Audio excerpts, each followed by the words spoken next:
anggota Serikat Buruh menggelar aksi demonstrasi di kawasan Patung Kuda, Jakarta, Rabu siang.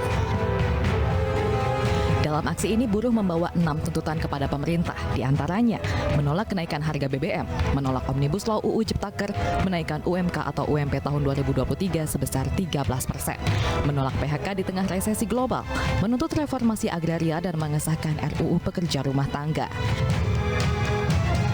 Konfederasi Serikat Pekerja Indonesia mengancam buruh akan melakukan mogok nasional jika 6 tuntutan tersebut diabaikan. Bila mana pemerintah tidak mendengarkan 6 isu yang kami bawa pada hari ini, yang juga pernah dibawa pada hari-hari sebelumnya, pada pertengahan Desember 2022, Partai Buruh dan organisasi Serikat Buruh, Serikat Petani, Perempuan, Miskin Kota, PRT, buruh migran, guru dan tenaga honorer dan pekerja informal akan melakukan mogok nasional.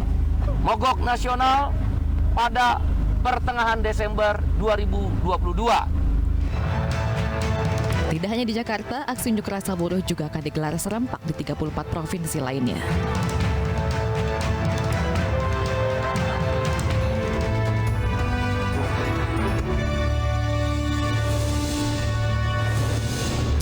Selamat sore, kita berjumpa di iNewsroom, ruang memperdalam informasi yang aktual dan komprehensif bersama dengan saya Reinhard Sirait.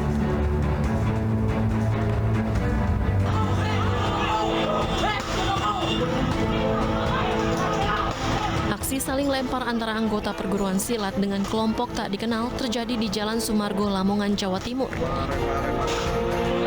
Kejadian berawal saat ratusan anggota perguruan silat menghadiri acara pengukuhan anggota baru. Saat berada di Jalan Sumargo, tiba-tiba mereka dilempari oleh kelompok orang tak dikenal. Akibatnya, aksi saling lempar terjadi di tengah Jalan Raya Sumargo. Polisi yang mengawal perjalanan ratusan anggota perguruan silat ini langsung melerai tawuran. Konvoi ratusan anggota perguruan silat ini pun dikawal hingga kembali ke daerah asalnya masing-masing. Karena sempat ada mungkin beberapa orang tak dikenal melakukan pelemparan dan mereka sudah dibalas. Tapi alhamdulillah sudah kita laksanakan pendorongan. Saat ini kita dorong untuk kembali karena kebanyakan penggembira dari salah satu perguruan ini dari luar Lamongan. Akibat dari aksi saling lempar ini, beberapa mobil mengalami kerusakan, sementara ruas Jalan Sumargo juga sempat macet.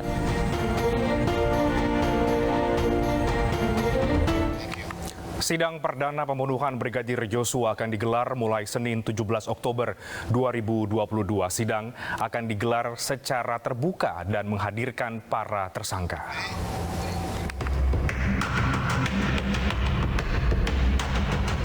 Pengadilan Negeri Jakarta Selatan akan menggelar sidang perdana kasus pembunuhan Brigadir Joshua mulai Senin pekan depan. Sidang akan digelar mulai pukul 10 dan digelar secara terbuka. Tersangka yang akan disidang yakni Ferdi Sambo, Putri Chandrawati, Kuat Ma'ruf, dan Bribka Riki Rizal.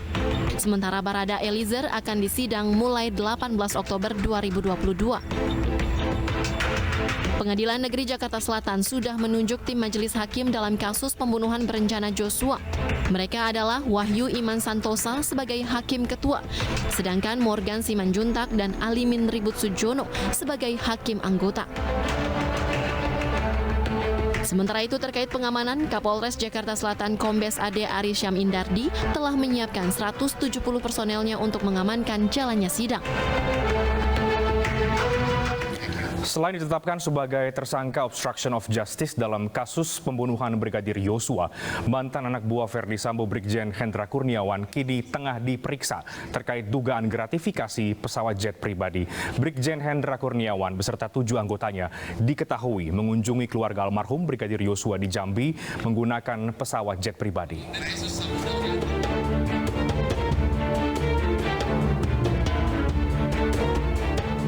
Direktorat Tindak Pidana Korupsi Barreskrim Polri telah memeriksa 22 orang saksi yang terdiri dari 8 orang anggota Polri serta 14 orang dari pihak aviasi. Mereka diperiksa terkait dengan dugaan tindak pidana gratifikasi dalam penggunaan pesawat jet pribadi yang digunakan oleh mantan Kepala Biro Pengamanan Internal Divisi Propam Polri, Brigjen Hendra Kurniawan. Dalam data manifest penumpang yang beredar, Brigjen Hendra Kurniawan bersama 7 orang anak buahnya diketahui terbang menggunakan pesawat jet pribadi tujuan Jambi untuk mengunjungi kediaman keluarga almarhum Brigadir Joshua pada 11 Juli 2022 lalu. Atas perbuatannya, Brigjen Hendra Kurniawan terancam hukuman pidana penjara paling lama 20 tahun dan denda paling banyak 1 miliar rupiah.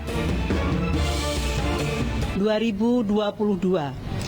Perkaranya yaitu penyelidikan dugaan tindak pidana korupsi berupa pemberian dan penerimaan hadiah atau janji kepada pegawai negeri atau penyelenggara negara atas penggunaan pesawat jet T7-JAB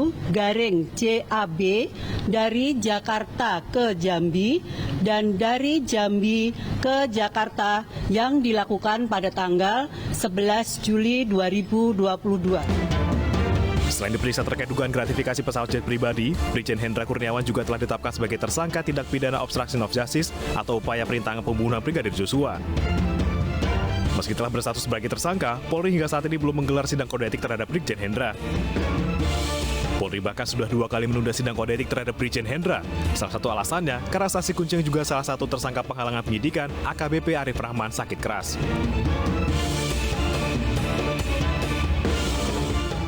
Ya, sidang kasus pembunuhan berencana yang menjerat Ferdi Sambo dan Putri Chandrawati akan dimulai pada pekan depan. Berikut konferensi pers dari tim kuasa hukum Ferdi Sambo dan Putri Chandrawati. Kita sama-sama paham bahwa kita menginginkan proses pemeriksaan di pengadilan nanti bisa dilakukan dengan baik secara objektif dan proses ini bisa berjalan dengan sesegera mungkin. Harapan yang sama juga disampaikan oleh Pak Ferdi Sambo juga Bu Putri.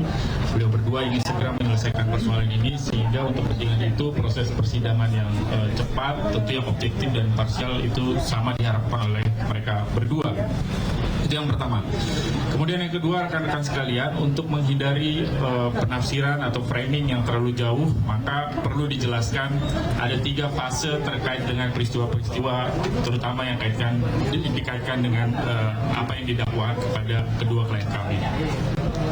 Yang ketiga, saudara-saudara sekalian, saya ingin memberikan highlights juga pentingnya kehadiran saksi yang juga pelaku yang dianggap bekerja sama untuk penegakan hukum, justice collaborator. Saya mau menegaskan bahwa, dan itu juga menyampaikan bahwa justice collaborator seperti terminologi yang digunakan, justice collaborator, maka dia berkolaborasi bukan hanya untuk kepentingan jaksa atau penyidik, tetapi juga untuk kepentingan keadilan. Makanya namanya justice collaborator. Dia berkolaborasi untuk kepentingan penegakan hukum untuk semua. Untuk itu, maka saksi atau pelaku yang menjadi justice collaborator juga dituntut untuk menyampaikan fakta-fakta yang sebenarnya. Apapun fakta itu apa adanya untuk disampaikan sebagaimana yang sebenarnya di hadapan persidangan. Jadi kalau kita bicara soal GC, kita bicara soal justice collaborator, yang pertama harus dipahami adalah seorang GC adalah pelaku yang bekerja sama, sehingga ia harus terlebih dahulu mengakui perbuatannya. Jadi kalau ada seorang GC yang justru menyangkal perbuatannya, maka tentu patut kita pertanyakan. Yang kedua, seorang GC harus jujur, tidak boleh berbohong.